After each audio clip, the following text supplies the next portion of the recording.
Assalamualaikum warahmatullahi wabarakatuh. Perkenalkan, nama saya Rara Audia Utami. Saya mahasiswa Sistem Informasi Universitas Malikus Saleh. Pada kesempatan kali ini, saya akan menjelaskan materi tentang e-commerce. Apa sih itu e-commerce dan apa saja jenis dari e-commerce tersebut? Untuk lebih jelasnya, mari kita simak video selanjutnya. Pernahkah kamu berbelanja online? Kata-kata berbelanja online sudah tidak asing lagi bagi kita semua, terkhusus di era serba digital ini, yang sangat memudahkan kita dalam berbelanja online, seperti e-commerce.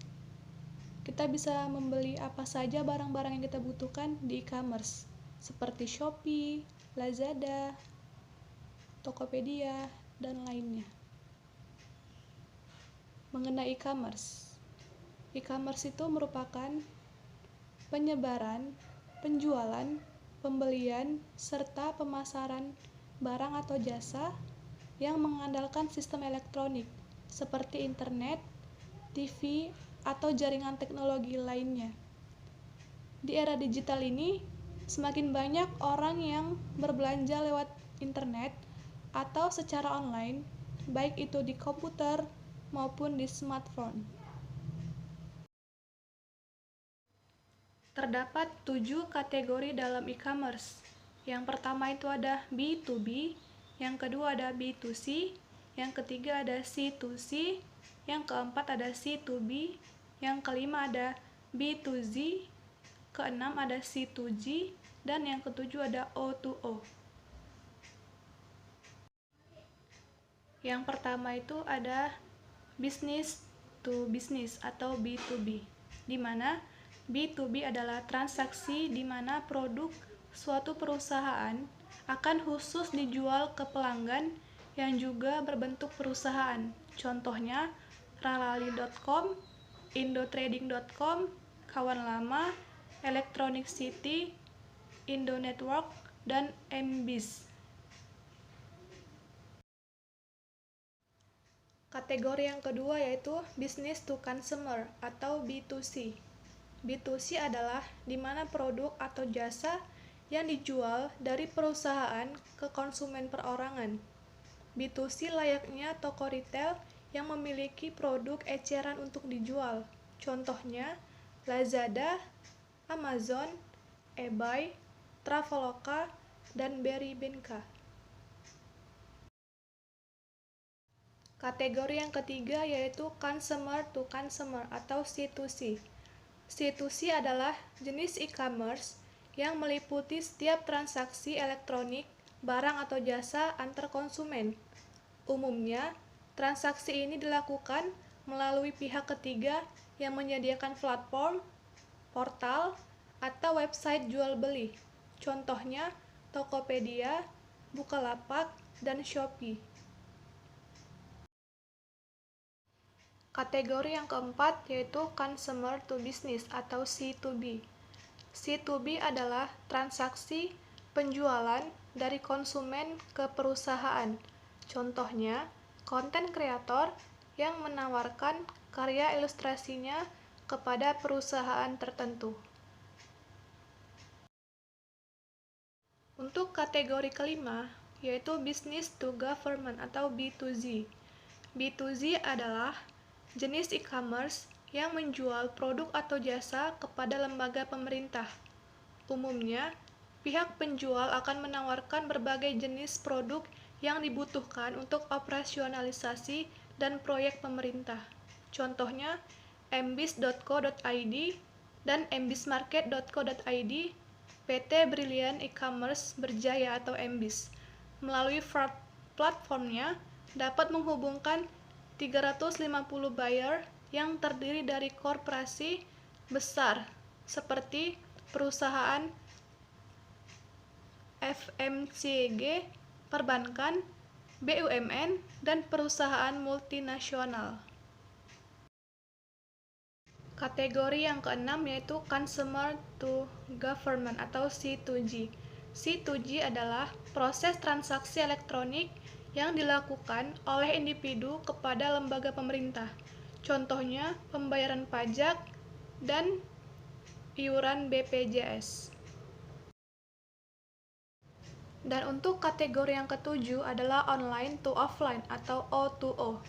O2O adalah jenis baru di mana produsen menggunakan dua saluran, baik itu online maupun offline.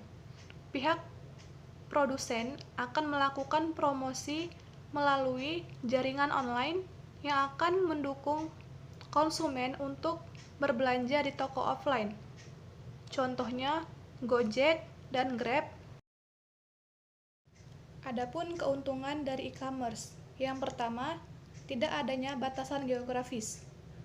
Saat berjualan melalui toko fisik, maka bisa dipastikan akan terbatas pada wilayah tertentu saja.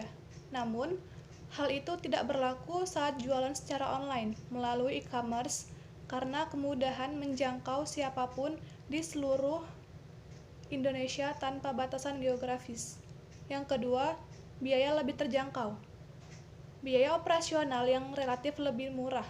Hal ini dapat terjadi karena bisnis dengan modal ini tidak memerlukan toko fisik. Dengan kata lain, tidak memerlukan biaya untuk membangun atau menyewa toko. Yang ketiga, memudahkan pencarian bagi pelanggan dan menghemat waktu. Pelanggan hanya perlu mencari nama produk di kotak pencarian dan langsung muncul hasil mengenai barang yang akan dicari. Hal ini berbeda dengan toko fisik, di mana konsumen harus berkeliling toko dulu untuk mencari produk yang diinginkan. Nah, jadi untuk memulai berbelanja ataupun berjualan di e-commerce, maka ada hal yang harus kita lalui. Yang pertama yaitu ada memilih produk yang dijual, di mana kita harus memikirkan dan cara mendapatkan produk itu bagaimana.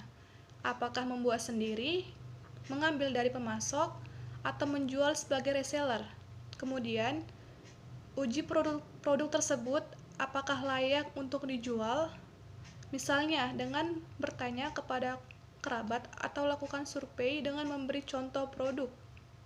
Langkah yang kedua yaitu riset, persiapan, dan merancang bisnis. Setelah mendapatkan produk, menilai potensi jualnya, dan menemukan pemasok produk tersebut, kita siap untuk membuat rancangan bisnis. Rancangan bisnis inilah yang akan menjadi peta yang akan membantu jalannya operasional bisnis kita. Langkah yang ketiga yaitu tentukan metode pembayaran. Memilih metode pembayaran yang memudahkan kita dan konsumen melakukan transaksi. Fasilitas pembayaran biasanya telah tersedia jika Anda berjualan melalui e-commerce. Namun, jika Anda berjualan melalui media sosial, opsi transfer bisa melalui bank dan QRIS dapat menjadi pilihan. Dan terakhir, yaitu pilih e-commerce untuk berjualan. Berbagai e-commerce terbuka di Indonesia dapat kita pilih untuk lebih memaksimalkan potensi pasar kita, juga bisa membuka toko di semua e-commerce sesuai dengan potensi kita masing-masing. Sekian penjelasan singkat mengenai e-commerce. Lebih dan kurang saya mohon maaf. Wassalamualaikum warahmatullahi wabarakatuh.